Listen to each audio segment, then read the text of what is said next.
Bonsoir, bonsoir, bonjour. C'est Congo News 24. Bande Konanga, comme toujours avant de commencer notre émission, nous disons merci à Dieu. Nous disons merci à nos chers abonnés et téléspectateurs qui nous suivent partout dans le monde et en RDC.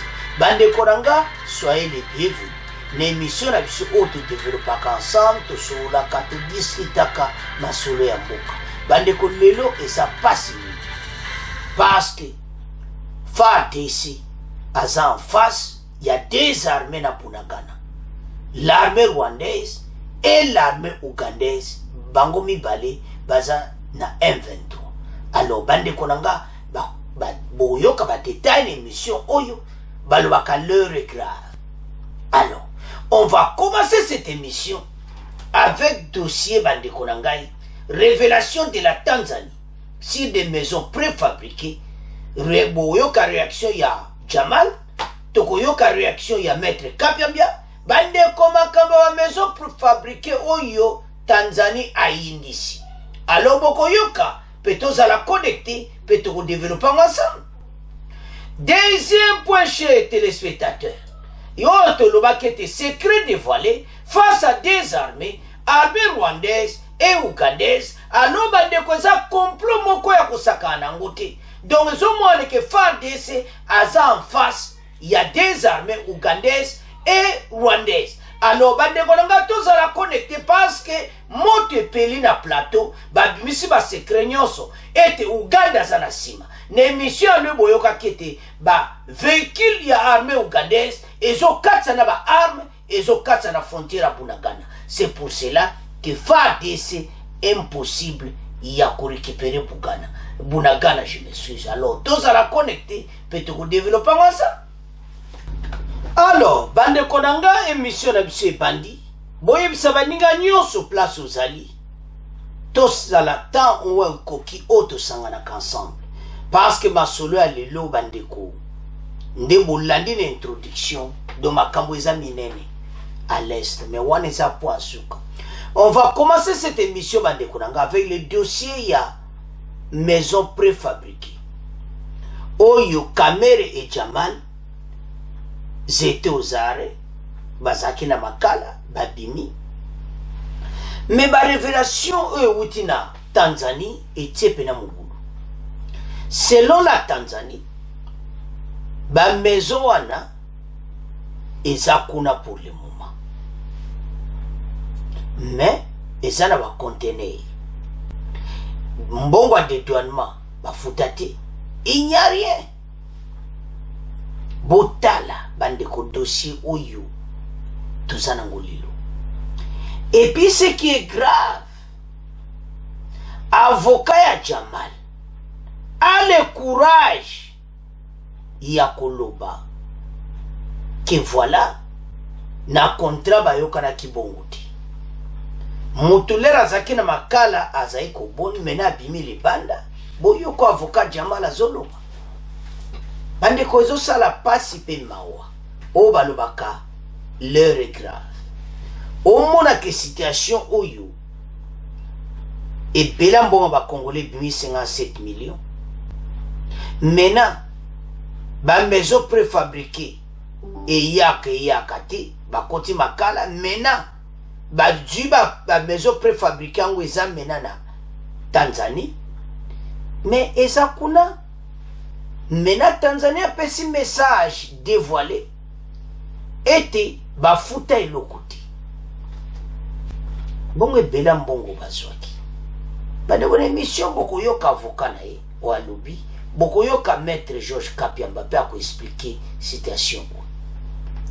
Le gouvernement congolais a signé contrat na bango a lu que contrat wana ezali pour bango ba sombo wa maison préfabriquée.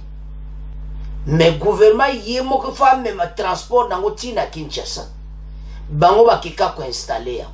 Comparé Jamal baleka pona ko monter ya. Vous savez on a bande consultation d'engeza. Alors bato basi babimili bana ba lembongo mena ba komi na problème bakende kozwa babiloko ba congolais ezana Tanzanie. Bandeko comme un grand dossier oyo kaka suka na dossier do bango pe bazondima bazolinga te.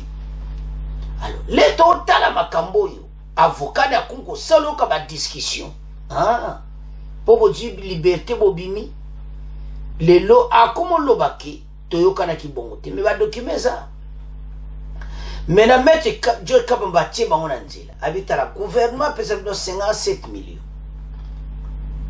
Et puis 50 millions a été remis à Jamal. Et puis 10 millions ba baksa il suppona kozwa ba maison ana eya. Mena bino bozola que gouvernement pèse bonbongo wana te. Bonbongo a dédouanement.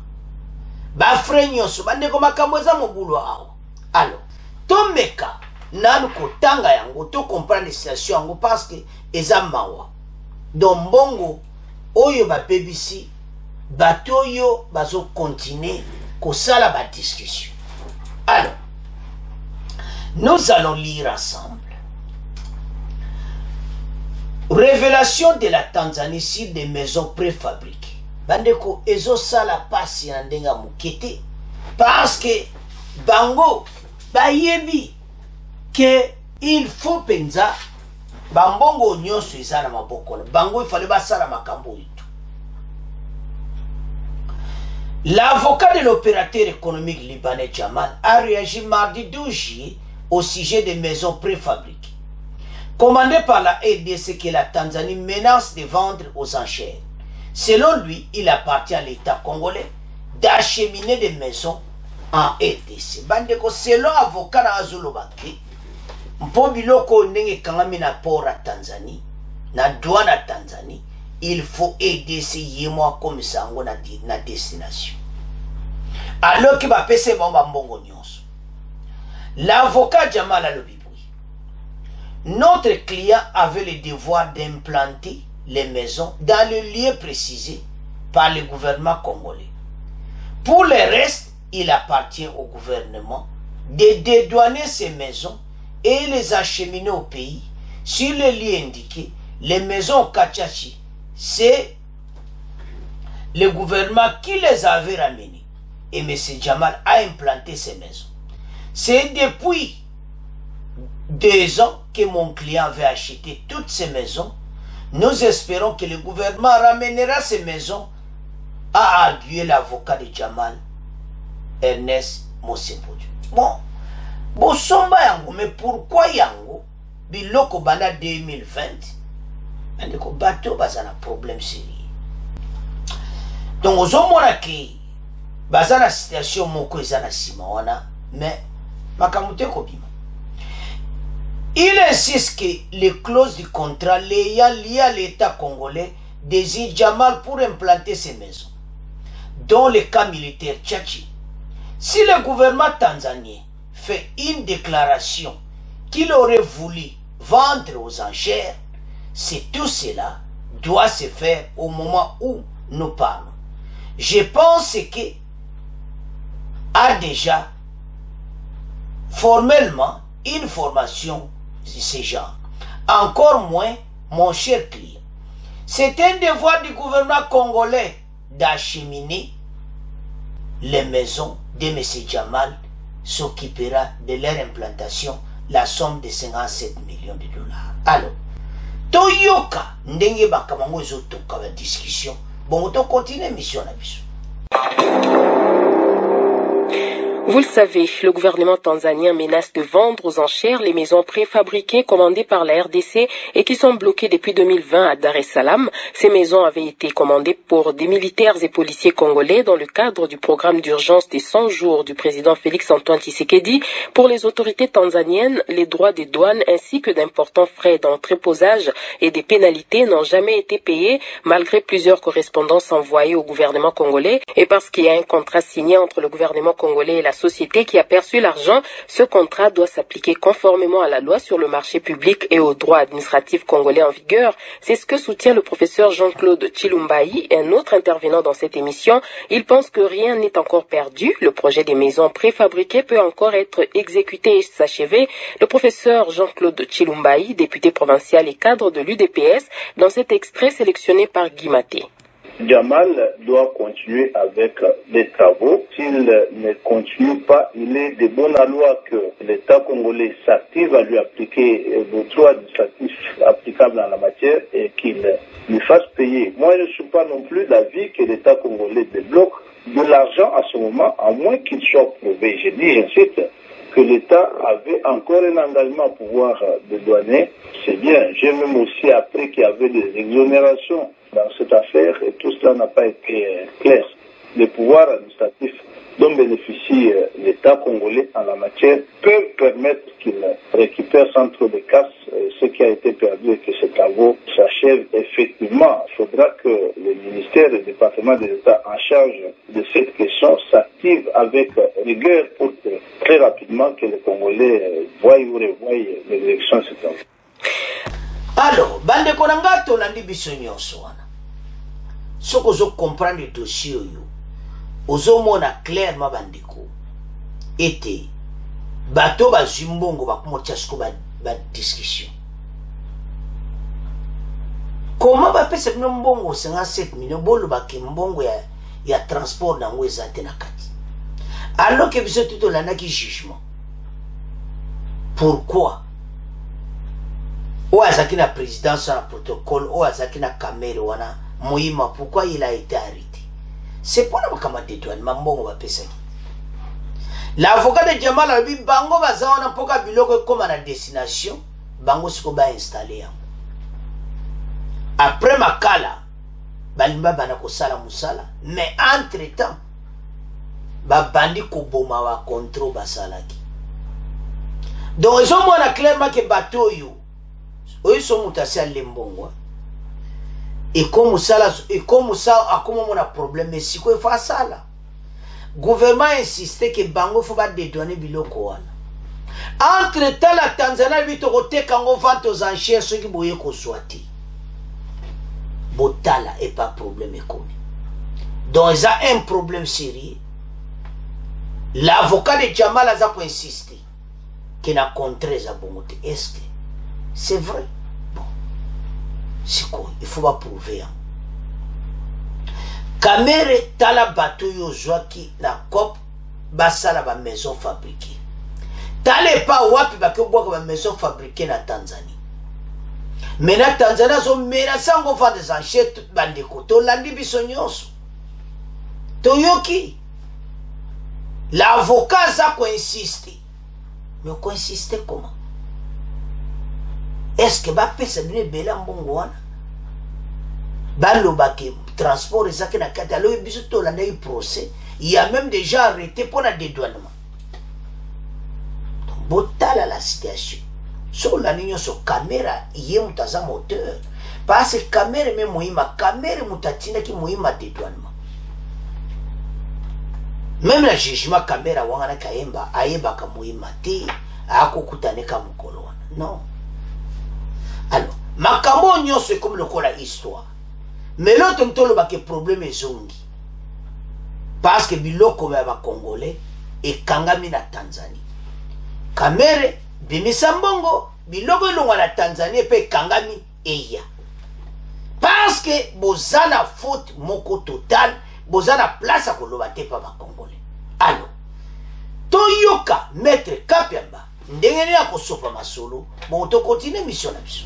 L'émission de l'organe congolais d'hier est revenue sur ce dossier. Maître Georges Kapiamba, qui est intervenu, dédouane le gouvernement congolais en affirmant que la responsabilité incombe à l'entreprise de Jamal, qui a perçu plus de 50 millions de dollars. Il révèle que dans le cahier de charges, il était clairement mentionné que cette société avait l'obligation de rendre ses maisons préfabriquées dans les lieux bien indiqués, notamment à Kinshasa, au Kanchachi. Pour lui, il est inconcevable que l'on parle de blocage de ces maisons pour non-paiement des des frais de douane ou d'entreposage, alors qu'on sait que la dite société avait obtenu de la part du gouvernement les droits d'exonération. On écoute Maître Georges Kapiamba, président de l'Association congolaise pour l'accès à la justice, dans cet extrait proposé par Guy Maté. Le gouvernement, à travers son trésor public, tous nous avons suivi, nous avons même des pièces, a eu à s'exécuter de manière complète en mettant à la disposition aux dites sociétés la somme de 57 millions de dollars. Il faudrait que les gens le sachent qu'en dehors de 57 millions de dollars, le trésor public a sorti aussi 10 millions de dollars comme frais devant accompagner l'exécution ou le suivi de ces contrats. Et donc aujourd'hui, à mon avis, l'État congolais ne doit plus rien à ces sociétés.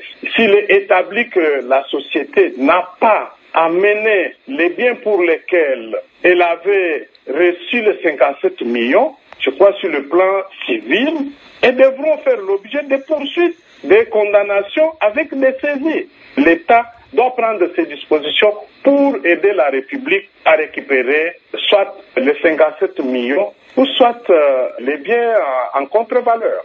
Et parce qu'il y a un... Bande Konanga, Tolandi Bissonyo, Swana Maître Georges Kapiamba. Bandeko, il y a l'Obiboui, à propos tenu notamment par son confrère Georges Kapiamba, le lundi 11 juillet 2022 seront lesquels les responsabilités.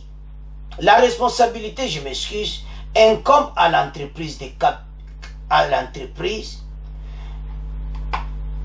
de Jamal qui a perçu 50 millions de dollars. L'objet de mettre Georges dans l'objet que l'entreprise à Jamal a 50 millions de dollars.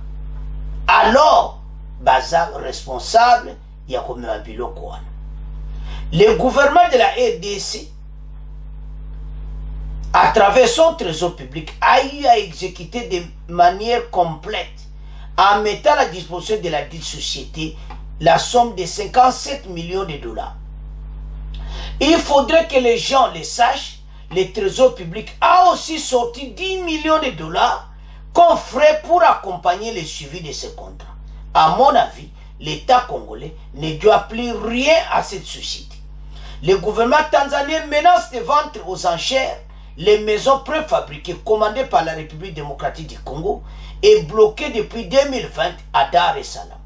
Pour les autorités tanzaniennes, les droits de douane ainsi que d'importation, entreposage et des pénalités n'ont jamais été payés malgré plusieurs correspondances envoyées au gouvernement congolais.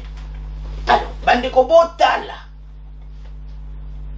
maintenant, Maître Georges Kapiamba a clarifié yango que charge à bilo kone longa Tanzanie et ya na RDC yemoko Jamal amema yango parce que na ba ville place kokende. Bandeko makambo chef de l'État abongisa ki makambo nyonso eza nango. Kamere ne mutatiaki poto. Soka saki na ordre mbelelo ba biloko mbe makambo ibele bongi na mboka. Alors, ba maison préfabriquée oyo ekwede mboka. Botana ntsele. Ede me ba konji armée. Fatia sali na ntsele. Ba konji armée nyonso ba juji ba maison préfabriquée. Donc on se mona kamoko pona bango batongi. Donc on se mona ke ezape na bien. Alors, Jamal bimisa mbongo na caisse jwa biloko pesa. Bande ko tombe kana ko développer réaction ya Maître Georges Kapiamba. Alobi na bango boy. Le gouvernement a coqué sur ko bakse la bilombongo ti. Pas avocat Jamal Neto landio na za ko insister. Makina tanga ba contrat mala. Parce que le gouvernement par 50 à baksa qui 10 millions de dollars. Les frais d'accompagnement. Pour Bassani. Pas même biloko. Alors, ce que vous avez le dossier au bandiko, vous avez clairement été basana problème. Nde bazawana ba résoudre situation oyo. Parce que problème est qu'il y a pas na bango. Parce que ba Congolais bazana posa ba maison wana et ya na Kinshasa. Le loba disio tout bon bazo sala. En tout cas, ils annulent.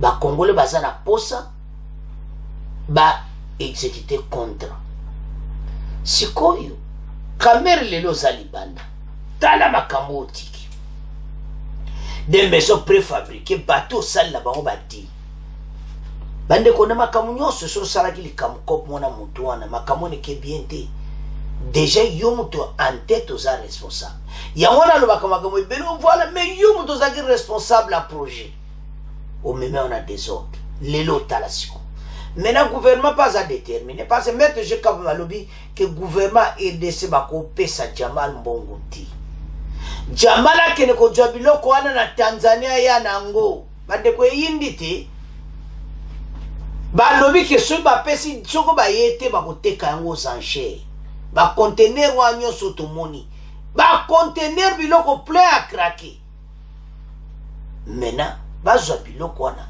eya facha continuer ba démarche à Zanango. Monsieur, il fallait qu'il y ait un bougement, il va compter, mais tout a été planifié. Alors, et ça, na kati ba projet chef de l'État. Botala dossier yo et pas écrit. Alors, maintenant il a un problème sérieux à résoudre. Aluka à résoudre yango. Alors, bande konangai. Tala makamu ngeza. Alors, c'est à ce point. Tukumo tikango na bino. Jamal, message à mettre je cap un message clair. Kende na Tanzanie, négocier, soko futa ndam na gouvernement tanzanien, biloko kangami na douane. Kuna kope ezati. Sozo luka kop, kende pesa mbongo. Avocat na yo aza à côté, parce ba pesa bino ba frais de dédouanement.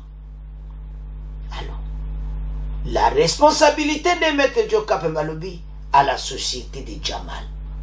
Parce que Baba Zolo ba ke biso musana biso kako kene ko implanter so ko komi ti. Boko jabiloko boya nango. Mbongo possible mbongo ba congolais keka kabui. Taler ba benzo préfabriqué za koya. Déjà kalabi kona na nche ba kalate ba ko tekango.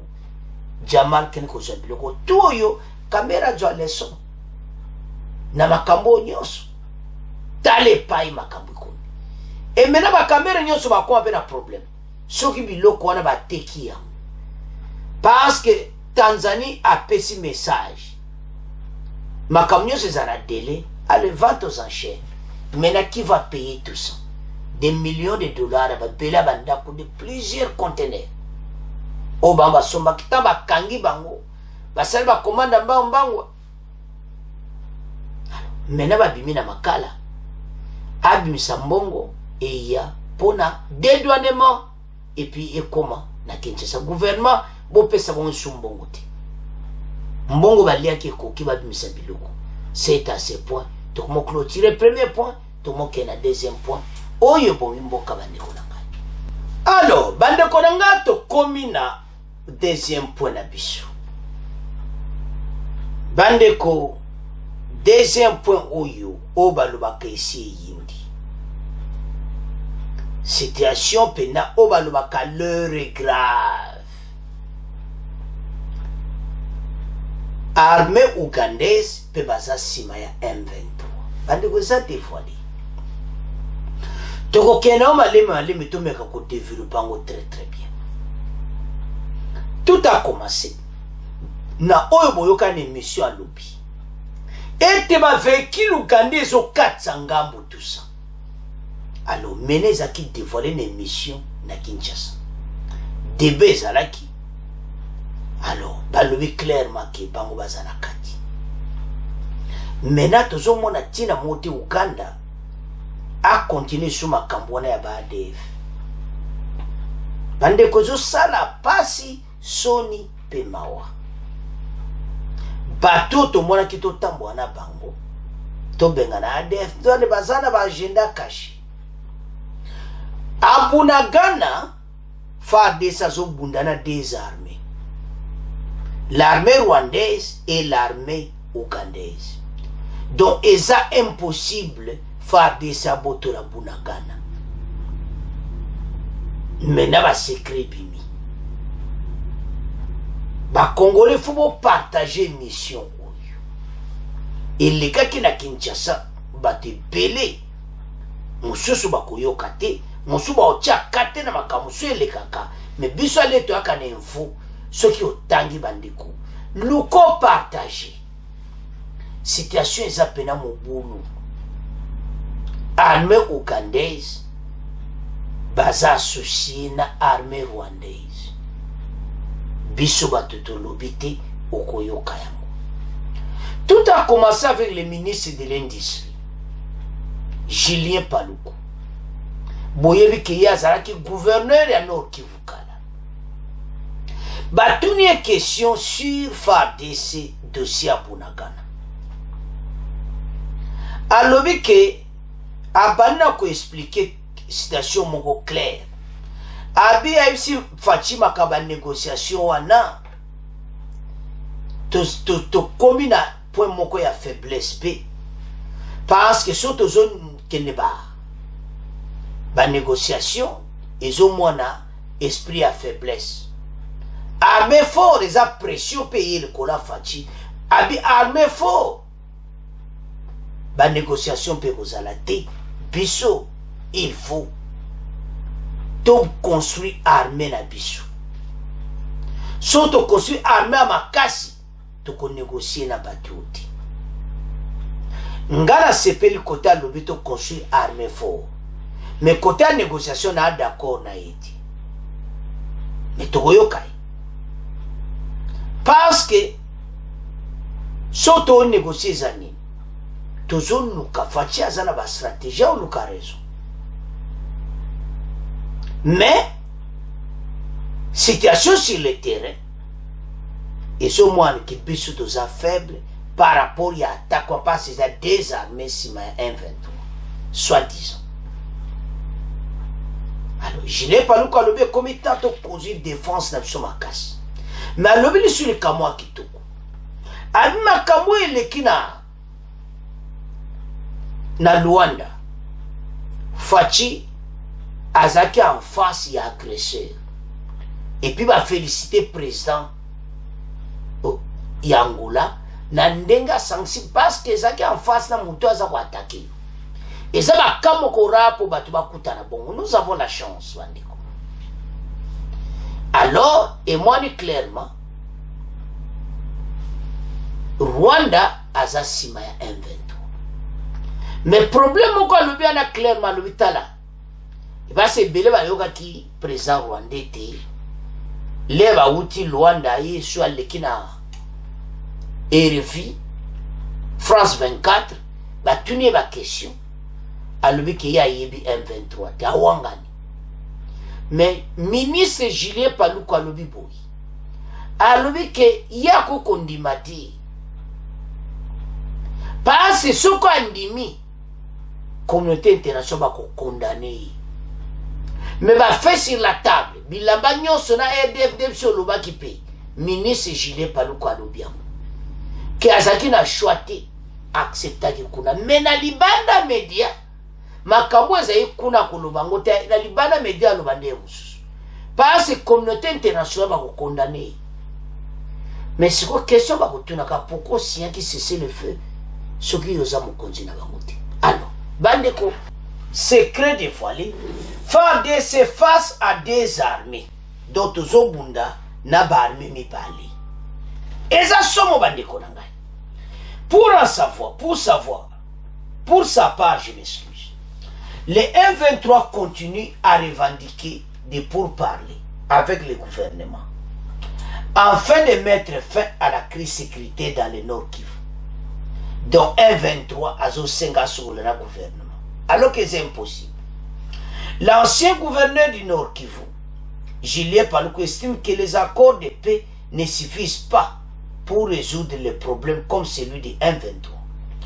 Ils traduisent plutôt la faiblesse des États qui y recourent. À mon avis, les accords de paix sont des faits de la faiblesse militaire de l'État. Donc, c'est-à-dire, quand on a le bien au bien, à l'objet, ceux qui vont négocier dans M23, toujours bien faible.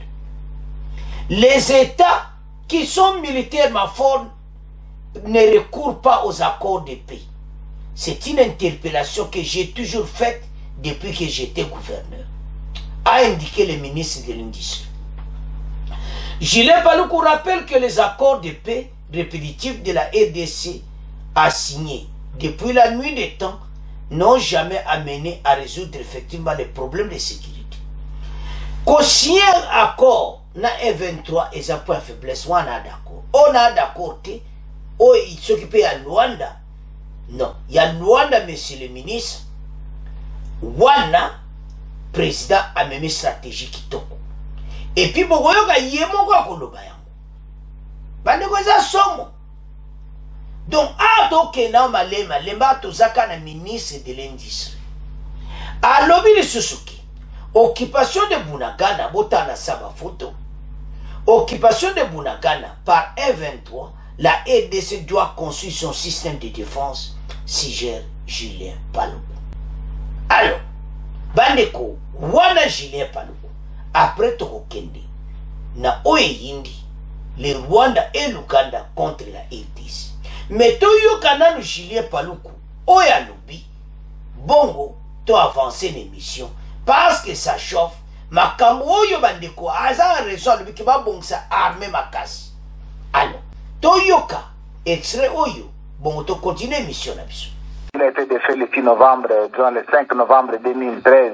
On est allé encore le ressusciter par un autre accord qui avait été signé à Nairobi en décembre 2014. En fait, un accord que moi j'ai qualifié d'un accord qui ressuscitait le M23 qu'il était enterré en novembre 2013. Eh bien, tout cela, à mon avis, les accords de paix en conclusion sont les faits de la faiblesse militaire des États. Les États qui sont militairement forts ne recourent pas aux accords de paix. Et c'est cela l'interpellation que j'ai toujours faite depuis que j'étais gouverneur pour dire... Est-ce le cas de la RDC? La RDC doit construire son système de défense et le président de la République, vous avez suivi dans son message du 30 juin, lorsqu'il a fait un appel à la mobilisation générale pour demander à la jeunesse à se faire recruter dans l'armée, c'est parce qu'il a identifié effectivement les problèmes de notre pays pour dire nous devons investir dans la construction de notre système de défense parce que les accords de paix répétitifs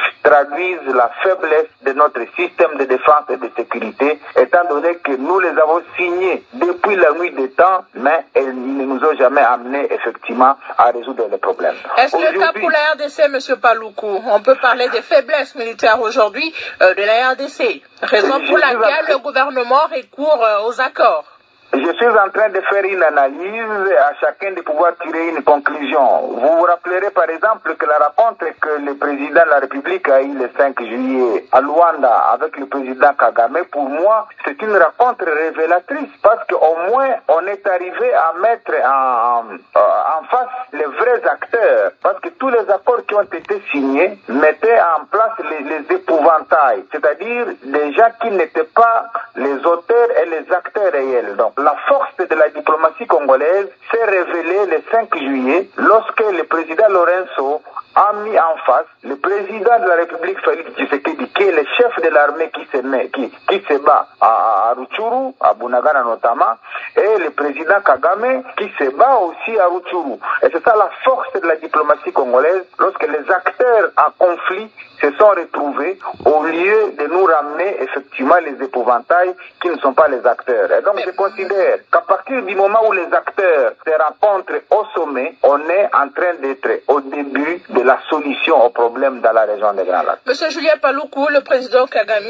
n'a jamais reconnu être derrière ou soutenir les M23 à Bunagana. Et même après la réunion du 5 juillet, il y a eu un communiqué de ce mouvement rebelle qui s'est dit ne pas être concerné par ce qui s'est passé, tout ce qu'il y a eu comme signature ou entente au niveau de Luanda. Oui, mais nous ne pouvons pas attendre un discours différent de celui-là, mais au moins les preuves sur le terrain sont claires.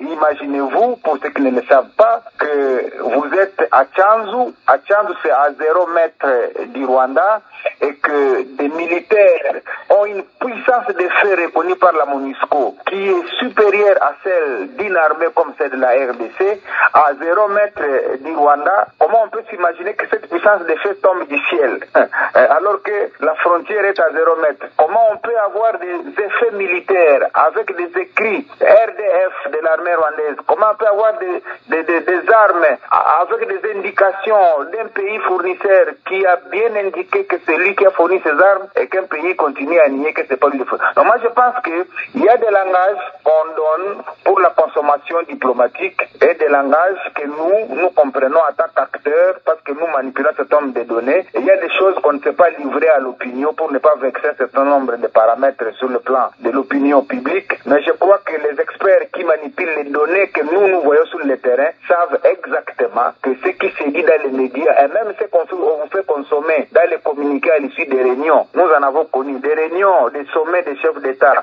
ou des réunions à l'international, on sait ce qu'on fait consommer à l'opinion et ce qui se dit en aparté. Donc je voudrais dire à l'opinion que l'agression est réelle, elle est totale, et même les Nations Unies ont reconnu par la communication de la chef de la MONUSCO que la puissance de feu des éléments du M23 est bien supérieure à une puissance de feu des forces rebelles, parce que les outils utilisés ne sont pas les outils d'une force rebelle, mais c'est bien des outils d'une armée régulière comme une armée d'un pays. Donc le président rwandais, c'est tout à fait normal qu'il cherche à nuancer cela, parce qu'il sait qu'en reconnaissant officiellement, il va se faire condamner par toute la communauté internationale. Bande konangai tolandi bisonyos. Julien Paluku. Allez, une émission à Kinshasa, mais qu'on explique. Abana Kolobake, ceux qui vont négocier ça d'esprit à faiblesse. Oui, d'une part, on a raison. Que ceux qui vont négocier n'a pas cru n'est pas inventer ça de faiblesse. Mais faire des en tout cas, jamais qu'on négocie là-bas. Rwanda n'a pas sur raison, monsieur le ministre. Mais Oyakor à Rwanda, il fallait ça là-bas. Mais lui-même, n'a souka de Tolandi, a félicité le gouvernement à besoin d'accord à Rwanda. Tous en face agresseur. Agresseur ou etuyebi. Le président rwandais. Et puis, comment on tue le but à monsieur, le ministre, il est ici, Julien Paluku, il a dit ceci. Que le président rwandais a quoi accepter en Goboïti. Communauté internationale va condamner. A quoi le bate kaza simaya M23. Il faut nier yango. Toi ça va ndoki a Congo boyoka. Parce que bozolo baka voilà. Président Rwanda nier negaka. Azane kunate au peuple ndengeni. Pays na yomoko. Bolani ministre nenga lobite. Pays na yomoko. Ozo chiola pays na yo abomoni tate sa binoni tala. Au monte président rwandais ba moi leki alubi ka yebine M23 te ba cesser le feu za lokuta. Non. Bandeko totika. Politique est très compliqué. Il y a koki jamais ko ya ko ndima libanda ki volanga na za pare à M23 ko wangana. Parce que yebi ko ya simanai. Mais maintenant avec ba preuve ne to landi ministre wana lobine. Ba okutana ba kasha ba EDF partout. Na bilamba. Ba biloko nyonso bakanga ki epona yango. C'est pour cela Nankuku a accepté mais libanda ko lobate. Bandeko le président rwandais a zamena un problème sérieux. Pourquoi to solo babongo? Parce que dossier oyo Fachi Pena a sakane esprit nae. Do bakangi ependa mayele sili. Mais nege dossier zokende. Tozo mona ke président rwandais pe carrière un peu comme na moi problème. Bande ko makambo eza minene. Ba preuve to l'accent bineza somme. Et maintenant le président rwandais a koki jamais ko ya kondimanga en public, il faut wangana. Mais kuna na nkuku moya lobesara kiti. Alors, maintenant li ka motuya wa oyo ministre Julien Paluku alobi que baba nda recrutement c'est pela kindenga mona ki recrutement ya forces armées tobandela kobongisa défense na biso banda na likolo na ye ministre ya défense ngaso mpo na ngai nde bachange commandement kuna bachange mpe ministre ya défense batia mpe ministre mosusu parce que soto nde tolandi Julien Paluku il était le gouverneur à Kivu ayebi bango bazalaki wana mais eloko nini basalaki mais mawa mais tozonga na message à Julien Paluku ba construire armée moko très fort totika koleksa lere na banégociation mosusu ezango na ntina te oyo eza important oyo ezalaki na Rwanda wana pena to adako wana eza vraie stratégie mpo esambwisi président rwandais akomi na kati aza bloqué il est coincé par Fachi mais problème tozoloba eza ke recrutement esalama bajeune nyonso borejoindre armée ministre Julien Paluku alobi ke po tolongwa makambo oyo il faut tozala na armée moko fort parce que tous a un problème sérieux. Pourquoi le bibon? Tokemba mona deuxième point. Bandeko, la RDC a sa face, il y a deux armées traditionnelles. Donc, FARDC a la guerre, na deux armées conventionnelles. Donc, na armée rwandaise, na armée ougandaise. Donc, Botala. Dossier autocommune. Donc, armée ougandaise, Azasima, ya oyo nyonso ezoleka, Botala. Biso FARDC to bundana des armées. Bokoyoka. Bitumba eza entre les deux pays. Rwanda na Uganda basangani, Botala. Koma makambango. Donc bitumba penza. Alors, sans plus tarder, Toyoka extrait Oyo. Professeur à l'Université de Liège en Belgique, vous êtes coordonnateur de la cellule d'appui politologique en Afrique centrale et aux Caraïbes. Professeur, comment vous analysez la situation aujourd'hui à Bunagana, un mois après? Cette cité est toujours entre les mains des rebelles du M23. Est-ce que on peut dire qu'il y a comme une sorte désintéressement de l'État de pouvoir récupérer cette cité, ou bien c'est une stratégie mise en place par l'État congolais pour voir comment anéantir ces rebelles du M23 qui occupent Bunagana aujourd'hui? Merci pour la question, mais il faut se rendre un petit peu à l'évidence. Donc vous devez regarder la perspective historique des différents mouvements qui ont eu lieu depuis quand même plusieurs années, même plusieurs décennies. Vous allez vous rendre compte que c'est toujours la même méthodologie qui est toujours appliquée. On est en 2004 avec Moutebousi, 2006 avec Kunda première fois, 2008-2009 Kunda deuxième fois, 2012-2013 c'est le M23 et encore aujourd'hui le M23. Quand vous regardez, vous essayez de faire une analyse de ces différents groupes, de ces différents mouvements par rapport à ce qui est revendiqué et surtout par rapport à la réalité du terrain, on se rend bien compte qu'il y a effectivement quelque chose qui se passe dans cette région, et ce qui se passe dans cette région est alimenté par le niveau régional, et généralement on a toujours oublié un élément supplémentaire, parce qu'on n'arrête pas de pointer que le Rwanda, mais ici dans le cas présent, il faut aussi pointer le cas de l'Ouganda.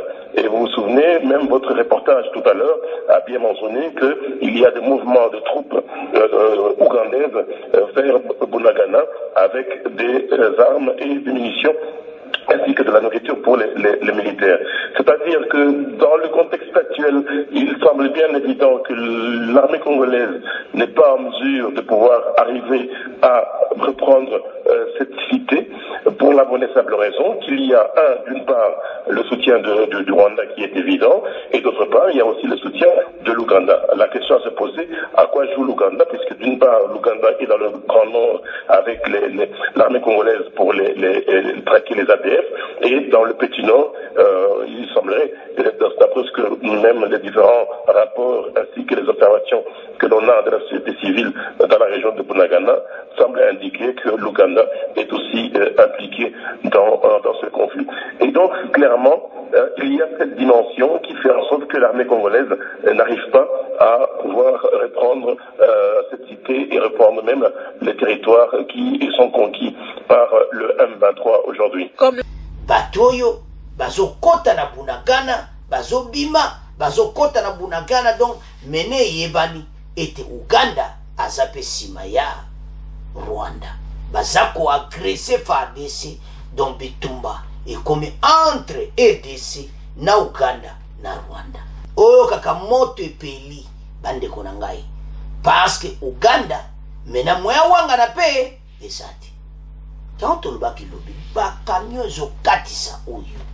Ezokatisa frontière. Bandeko, le Rwanda et l'Ouganda contre la EDC. Si les forces armées de la République démocratique du Congo n'arrivent toujours pas à chasser les terroristes du M23 de Bunagana, un mois après, c'est parce que l'armée fait face à des armées conventionnelles, l'armée rwandaise et ougandaise. Il semble bien évident que l'armée congolaise n'est pas en mesure de reprendre cette cité pour la bonne et simple raison qu'il y a d'une part le soutien du Rwanda et d'autre part il y a aussi le soutien de l'Ouganda. Bandeko botala problème otozanango, a déclaré Bob Kabamba, professeur d'université de Liège en Belgique. Il se demande en quoi c'est l'Ouganda qui soutient FARDC dans le Grand Nord pour traquer les rebelles des ADF, alors que dans le Petit Nord, il est aussi impliqué dans ces conflits. Encore les rapports de la société civile. Bandeko botala, rapport à la société civile, clairement Ouganda azasima ya Rwanda. Botala. Mais bazoya ko bare biso na ba ADF awa. Soki totali mena pression eye makasi. Pona nini réaction ya ba député ya Rutshuru. Bandeko eza somo. Il appelle le gouvernement de tout mettre en œuvre pour que l'armée reprenne Bunagana, pour permettre à la population locale de regagner son milieu. Selon lui, l'occupation de la cité de Bunagana par les rebelles de M23 a de lourdes conséquences sur le plan économique et social. Emmanuel Ngaounge Muozi dénonce également la multiplication de ces actions perpétrées par les rebelles sur les populations civiles, surtout dans toute la partie qu'il occupe, notamment dans les groupements de Tchomba, Bweza et Kisigari. Nous avons déjà enregistré plusieurs actions. Personnes tuées par coups de houx, des femmes qui viennent ravailler les nourritures ont été violées. Emmanuel indique que plusieurs personnes sont torturées. Les déplacés vivent l'agriculture et toute cette population. Sur le plan économique, il n'y a plus rien. Ils viennent de faire 4 mois. Tout ce qu'il arrive cultiver n'ont même pas saclé leur culture. Nous recommandons au chef de l'État, le président de la République, qu'ils ont le droit de dormir dans leur maison. La population de Tchomba et Bweza aussi droit à dormir dans Nabandaku Nabango. C'est vraiment un droit tout congolais. Il invite le président de la République et Sama Lukonde à pousser les FARDC à en découdre avec les agresseurs et les criminels. Nous recommandons d'éviter plusieurs intermédiaires dans les opérations militaires en vue d'empêcher les affairistes de ces secteurs pérenniser cette opération et en faire du business. Vite, ajoute Ngarouye Muozi. On l'écoute. Nous avons déjà enregistré plusieurs personnes tuées par des coups de houx, de machettes et d'autres fusillées par ces rebelles. Nous enregistrons presque chaque jour des cas de viol de femmes qui viennent pour se ravitailler en vivre dans leurs champs. Nous avons plusieurs personnes torturées. Les personnes déplacées vivaient de l'agriculture et toute cette population a fui. Et aujourd'hui, sur le plan économique, il n'y a plus rien. Ils viennent de faire 4 mois. Pour ceux-là qui avaient cultivé, ils n'ont même pas sarclé leur culture. Alors nous recommandons demandons au chef de l'État, au gouvernement, de savoir d'abord que s'ils ont droit de dormir dans leur maison, la population aussi de Jomba, de Kisigari, de Boueza, de Boussanza a aussi droit de dormir dans leur maison paisiblement. C'est vraiment un droit de tout Congolais. Et donc pour cela, nous demandons au chef de l'État et au gouvernement de pouvoir pousser les FARDC à en découdre avec ces agresseurs, ces criminels. Nous recommandons d'éviter plusieurs intermédiaires dans les opérations militaires en vue d'empêcher les affairistes de ce secteur de pérenniser cette guerre et d'en faire un business. Rappelons que c'est depuis fin mars que le mouvement du 23 mars a débuté les attaques contre les positions des FARDC dans le Rutshuru, où ils occupent plusieurs villages ainsi que la frontière de Bunagana. Alors, si Kobandeko, pression et makasi de Kolo Fachi, Yako Sakanate. Alors, société civile va réagir parce que ba monete gouvernement il faut ça quelque chose ba levé que wana batu ndenge bazobiro ozola banda ku batu mpe fubalala ba bongisa batu na bazonga na ba village na bango bande ko botala dossier peki donc eza somo alors tomeka ko développer makambo nyonso toyoki ensemble parce que zo sala mutu pasi to banda d'abord na armée ou ils ont négocié armée faible alors il accès clairement était bisoto bon sa armée à makasi poto bunda na banguna oyo ba côté biso à l'est. Deuxième point, il accès que tozo bunda na désarmé, c'est-à-dire faire des sazo bunda na armée ougandaise na armée rwandaise botale pas problème mes amis. Comment to bunda na désarmé to réussir comment? C'est pour cela, message le bas congolais to kangayango. Et la FARDC à Kokoboto n'a jamais Bunagana. Parce que ils ont désarmé. Yango bomoni FARDC a vendu donc maintenant vérité yeban. Donc FARDC en face il y a des armées conventionnelles. Donc bitumba ekozala kosakana ngoti. Botala siko tozana bitumba na badongolo miso toko gayango koma alors FARDC donc azana bitumba ya kosakana ngoti ezomwana clairement était to komi na situation sérieuse maintenant biso moto botola Bunagana ezati bango ba botoli Bunagana na mwa ba vila mike botale pas dossier outil. Quand tu es Congolais, totalement. Bisognon se passe cette situation. Ce que tu as dit, tu as Kolemba. Comme on a qui armée ougandaise. Bayaki makambu ya ADF. Les loba komi ko boma bandeko na biso. Vous avez un bandeko. Et ça la passe. Maintenant, bango, ba komi siko baya, comme menacé, botala et pas dossier commis.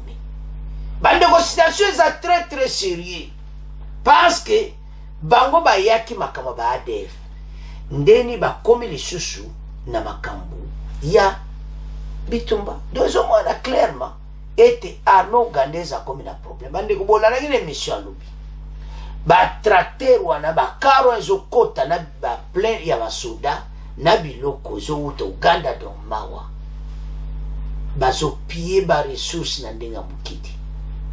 Parce que s'occuper côté wana Bunagana est un placement stratégique frontière.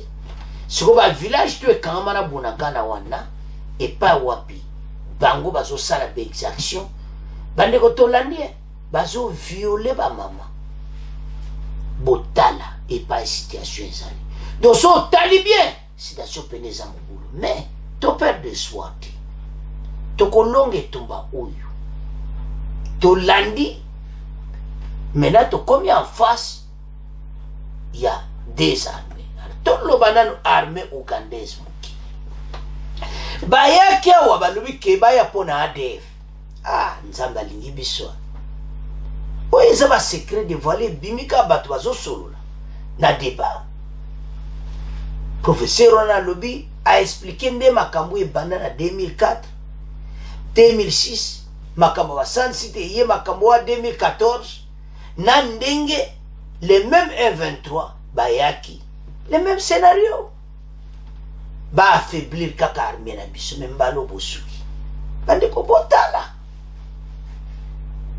armée rwandaise ba bandakala mena tozongana na armée ougandaise bino boyaki makambo ba ADF nzoka de bosa sima ya M23 biso moto botola Bunagana ya te po bino pe bosa sima ya M23.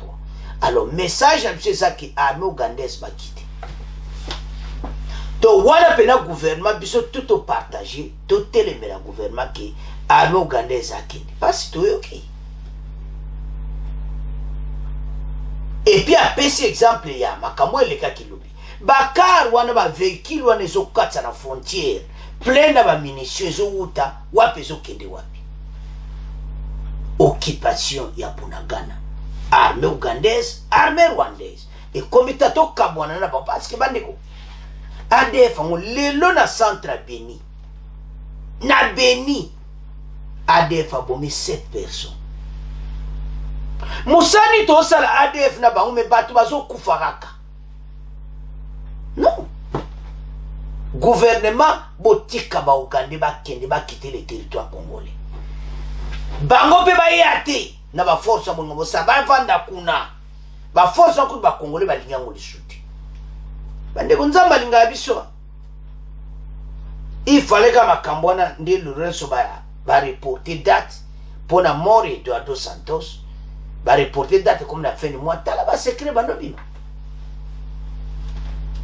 ba camion ba véhicule bolani na exprès wana ba véhicule wana zo katsa frontière Uganda zo kende wa bezo me banani gouvernement bokabwana na Uganda bazandenge moko na Rwanda ba congolais bazui ba preuve mené comme étant bokabwana na bango ba yaki pona ADF mais ADF batu bazaka kukufa bazo sana bango eloko te batika mboka na biso bakendi président de la République a sa décision bon renouveler mandat na bango te de toute façon semaine ka ici baki écoute makaba mandat bobi misabango baza ba complice na Bunagana FARDC est en face ya des armées baza ko bunda boko gainde ni bandeko monsieur makamboza clair et FARDC a otika la jamais ko botola Bunagana soki ba Uganda balungwete na Rwanda bandeko des armées to kukandeni botala situation donc Uganda azasima na bango et comme étant babima et ça soni pasi pe mawapona mboka maintenant président de la République a pris une décision armée ougandaise va quitter le sol congolais va kende bazo sale le côté bande comment partager bando yo gouvernement pena yo capable pression pena comme les cola fatisi pour agir sur Uganda ndenga agir na Rwanda agir pena Uganda baza les mêmes plumages c'est les mêmes bateaux yemoko chef de file na ba mwana mokonzi ya Uganda lo baike wana za oncle na yedo ba coopérer na bango alors bango baza ensemble fachi ba congolais ba sengi était armée ougandaise ba quitter na si bande que ben mission baza d'accord na biso on peut pas continuer na ba agresseur oyo bazoya ko détruire mboka na biso et comme ta ba congolais ba telema était ba agresseur ba bima to landi be extrait wana nyonso to landi Bob Kabamba le bitrebe ba camion ezo katse biso to lobaki yango et c'est biso sol na biso lobaki on émission eliki ke ba camion ezo katsa frontière eza suspect yepa lobi ke eza ba Uganda ba arme na bango bazo kusala ba kam na bango donc situation de zanango to la division difficile alors to loba pe ya bazo violer ba mama na biso ba okebilanga bas be exactions zo se commettre na Bunagana na ndenga mukene ba village wana nyonso ozarambo ya Jomba bazo bumaka batu alors et comme étant bango ba quitter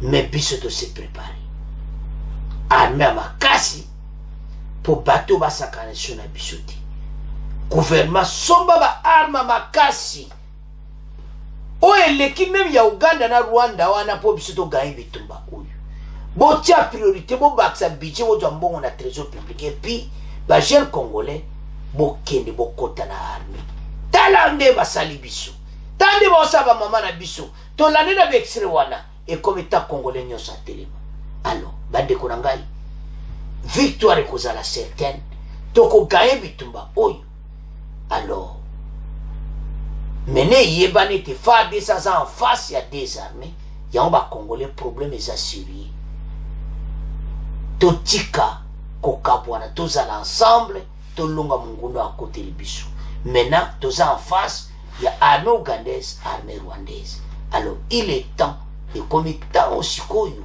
biso nyonso tosangana alors c'est à ce point to comment clôturer mission na biso bon abonner massivement bon partager merci na ba commentaire na bino au revoir à la prochaine.